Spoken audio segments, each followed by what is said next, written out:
Halo Sobat Bisnis, saat ini saya berada di Taman Menteng, Jakarta. Nah, mungkin dari beberapa dari kalian tahu nih, kalau kebijakan dari Gubernur Daerah Khusus Jakarta, Pramono Anung, jadi sorotan publik. Salah satunya mengenai public space atau ruang publik. Nah, mungkin kalian juga tahu kalau ada beberapa taman di Jakarta yang dibukanya selama 24 jam penuh. Ada Taman Menteng, Taman Langsat, Taman Lapangan Benteng, Taman Literasi Christina Marta Tiahau, sampai Taman Atodia. Semuanya dibuka seharian penuh. Nah, katanya sih untuk membuka ruang kreasi, budaya, dan juga interaksi sosial sesama warganya. Tapi ada pertanyaan penting, sebenarnya sepenting apa sih keberadaan taman ini di suatu kota?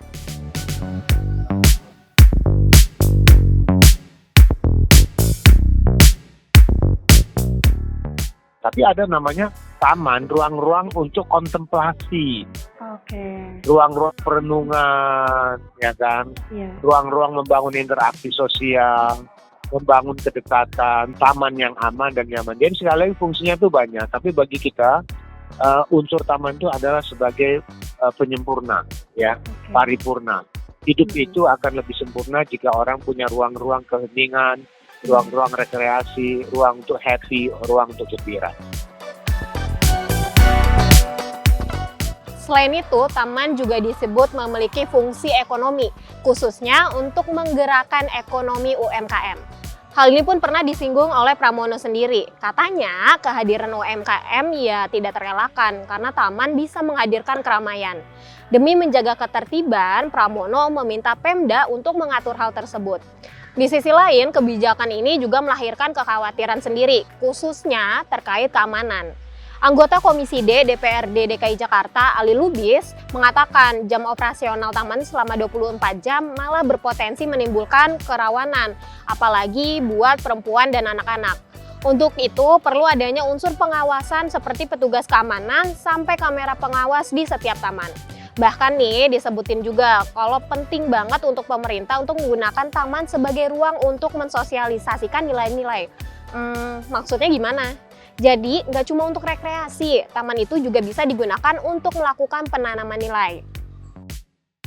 Jadi bisa tuh pemerintah menggunakan taman untuk menanamkan nilai-nilai dari nilai ketertiban, kebersihan, sampai saling menghargai satu sama lain. Karena taman-taman yang seperti itulah yang harusnya didorong untuk membangun kultur baru. Jadi bukan sekedar penikmat taman, tapi bagaimana budaya mencintai taman, tidak merusaknya. Kalau malam hari itu kadang-kadang susah dipantau, tiba-tiba ada coret-coret. Maka saya bilang ada bagusnya untuk taman 24 jam pertama itu kita mulai dari taman yang betul-betul secara standar, keamanan, kenyamanan dia memenuhi syarat. Tak hanya perluasan ruang publik, Pemda Jakarta juga sedang gencar menghubungkan transportasi antar daerah demi akses yang lebih baik ke jantung-jantung kota. Hal ini sebagai upaya Pemda Jakarta untuk mewujudkan Jakarta Kota Global. Upaya ini menyusul mimpi besar Pramono yang ingin kota yang dipimpinnya itu bisa menduduki setidaknya peringkat ke-50 dari 156 kota global pada 2029 mendatang.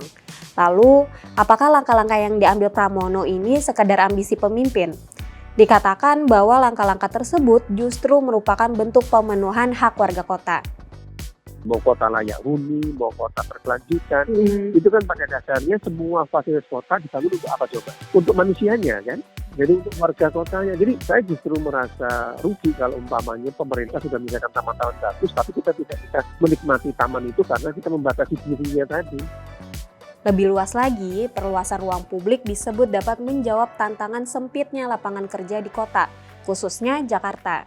Penambahan jam operasional berarti penambahan tenaga kerja, serta peningkatan acara-acara di ruang publik.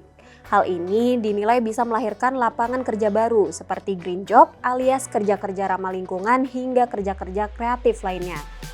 Dengan kegiatan seperti ini justru akan menimbulkan yang diistilahkan secara umum namanya green job, ya. Artinya dan lapangan kerja yang dalam tanda petik tadi arahnya ke ramah lingkungan, gitu kan. Dengan program tersebut itu justru akan menyediakan banyak lapangan kerja, terutama justru anak muda yang menghidupi itu kan pasti anak muda yang paling semangat ya, untuk isi perpustakaan, museum sampai taman. Di sisi lain, seiring penambahan jam operasional, maka biaya operasional turut melonjak. Dari mana pendanaannya? Nirwono memastikan tidak ada kebocoran dana pemerintah. Anggaran pendapatan dan belanja daerah Jakarta yang mencapai sekitar 90 triliun rupiah disebut bisa menanggung mimpi besar kota tersebut. Selain itu, apabila ada penambahan biaya, dia percaya DPRD tidak akan menolak karena kegiatan yang ada diperuntukkan untuk pengadaan lapangan-lapangan kerja baru. Tak hanya bergantung pada dana pemerintah, Jakarta juga bisa memanfaatkan program CSR suatu perusahaan. Jadi tadi ada peluang kerja baru, ada program-program baru yang bisa dirasakan, dan yang terpenting adalah terjadi sirkular ekonomi, Mbak. Jadi kacamatanya harus kita lihat dari situ, kacamatanya gitu. Karena soal pembiayaan ini kan soal masalah penganggaran aja, masalah alokasi kan. Jadi taman itu sangat penting ya Sobat Bisnis. Jadi nilainya nggak cuma estetika, tapi juga punya fungsi edukasi, sosialisasi, sampai menggerakkan ekonomi UMKM. Tapi selain dinikmati, tolong dijaga juga nih tamannya. Dan semoga daerah-daerah lain ikut membuka ruang publik seperti ini. Dan juga dipastikan ruang publiknya mudah diakses untuk semua orang.